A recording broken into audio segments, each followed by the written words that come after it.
jangka panjang demi populariti jangka pendek. Yakinlah bahawa kita tidak mahu mewariskan negara yang bermasalah kepada generasi akan datang. Lantaran itu, rakyat perlu insaf bahawa masa depan mereka dan anak-anak adalah terlalu bernilai dan mahal harganya untuk diserahkan pada pihak yang tidak bertanggungjawab. Sesungguhnya, bajet ini merupakan bajet ke-53 pasca merdeka yang telah dibentangkan oleh kerajaan dari parti yang sama melalui 53 bajet, 10 rancangan Malaysia, 3 rangka rancangan jangka panjang dan 1 misi nasional. Bajet 2011 menjadi bingkisan penting dalam menempatkan Malaysia di ambang status negara maju berpendapatan. Ingatlah, Malaysia adalah tanah tumpah darah kita. Di sini kita dilahirkan. Di sini kita membesar. Di sini kita mencari rezeki. Di sini kita mencipta kejayaan. Dan di sinilah dengan takdir Tuhan kita akan bersemadi. Kepadamu ya Allah dipanjatkan doa dan dipohon kekuatan. Mudah-mudahan segala usaha hamba-hambamu ini beroleh keberkataan. Amin. Tuan Yang Bertuah, saya mohon mencadang.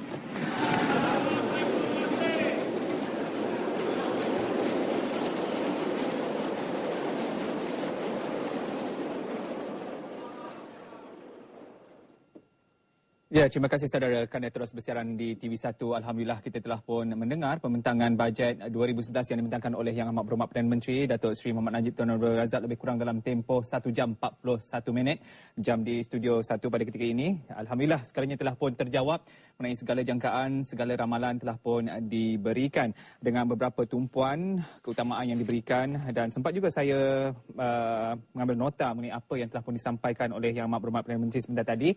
Secara keseluruhan tema bajet 2011 yang dibawakan bertemakan transformasi ke arah negara maju berpendapatan tinggi dengan tumpuan 4 strategi utama, iaitu strategi yang pertama mendaya kembali pelaburan swasta, strategi yang kedua membangunkan modal insan, strategi ketiga mensejahterakan hidup rakyat, strategi keempat memantapkan penyampaian perkhidmatan awam. Dan bajet secara keseluruhan untuk bajet 2011 meningkat 2.8% berbanding bajet 2010, di mana bajet 2011 berjumlah 212 bilion ringgit dengan jumlah 162.8 bilion ringgit untuk perbelanjaan mengurus dan 49.2 untuk perbelanjaan pembangunan. Dan pastinya tumpuan juga diberikan kepada pembangunan fizikal. Dan apa yang pasti juga dapat kita rumuskan dari segi penyampaian Yang Amat Berhormat Perdana Menteri cukup terang dan jelas dan pastinya telah turut mengambil perhatian kepada kita semua yang mendengar pembentangan Yang Amat Berhormat Perdana Menteri tadi. Dan saya juga tertarik dengan apa yang dinyatakan oleh Yang Amat Berhormat Perdana Menteri. Bajet kali ini merupakan bajet yang ke-53 pasca merdeka yang telah dibentangkan melalui 53 bajet, 10 rancangan Malaysia, 3 rangka rancangan jangka panjang dan 1 misi nasional. Dan pastinya bajet 2011 menjadi bingkisan penting setelah langkah pertama dalam menempatkan Malaysia di ambang status negara maju berpendapatan tinggi.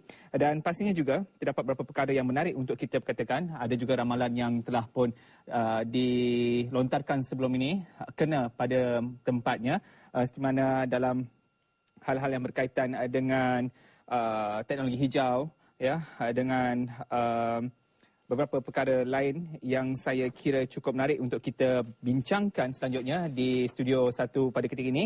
Dan saya juga mengalu-alukan anda yang menonton TV1, hubungi kami 0322828578, 03228285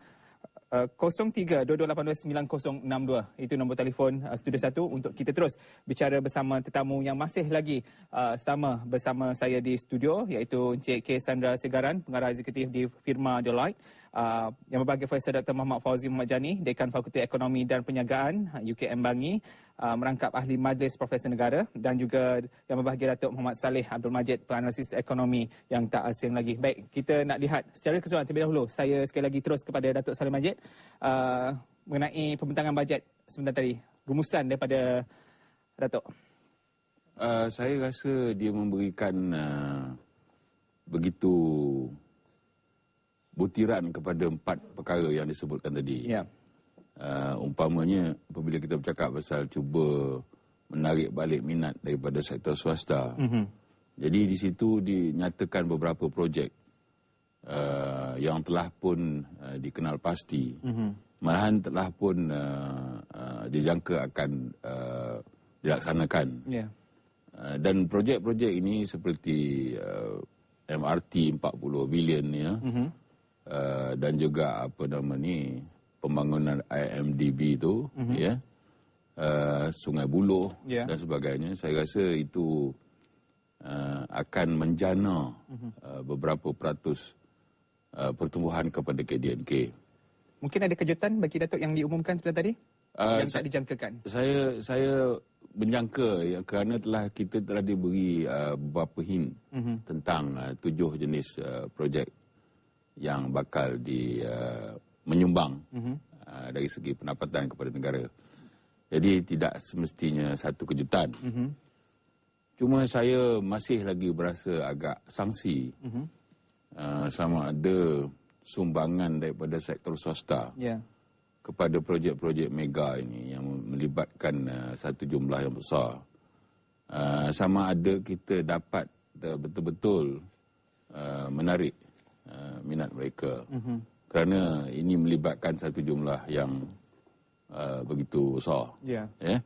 Kalau kita melihat pembangunan Stadium Merdeka, Stadium Negara dan satu lagi menara 100 tingkat. Menara 100 tingkat, ya. Itu akan melibatkan satu pelaburan sebanyak 5 bilion.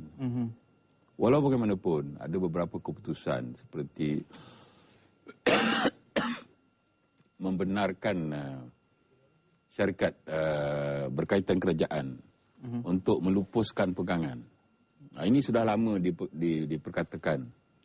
Dan dengan adanya keputusan ini akan lebih tinggi lagi tahap kecairan. Yang kedua, beberapa langkah yang telah diambil dalam pasaran modal seperti penyenaraian 2 syarikat besar, Petronas Chemical dan juga Marine Heavy Manufacturing Industries. Saya rasa ini akan lagi memberi ruang kepada pelabur untuk membuat pelaburan, memandangkan kita punya mata wang merupakan salah satu mata wang yang kukuh.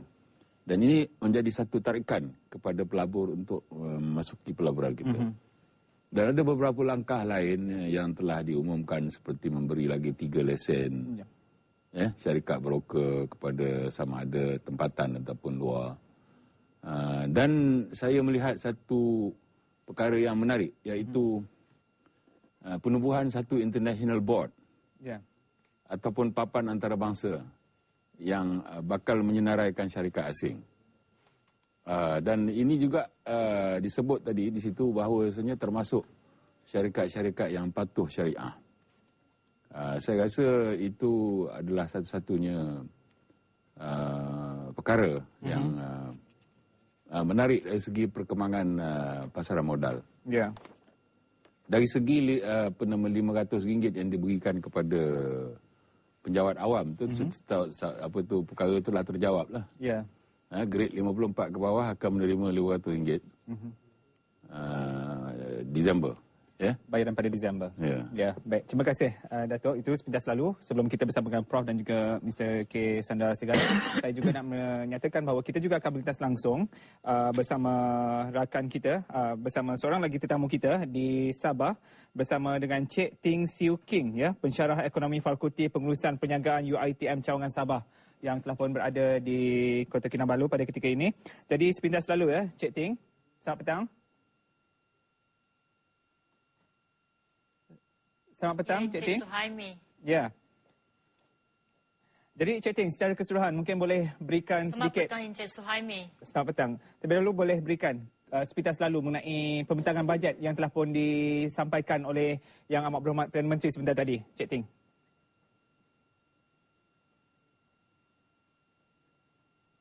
Terima kasih, Encik Suhaimi. Satu bajet yang menyeluruh, yang akan mentransformasi negara ke arah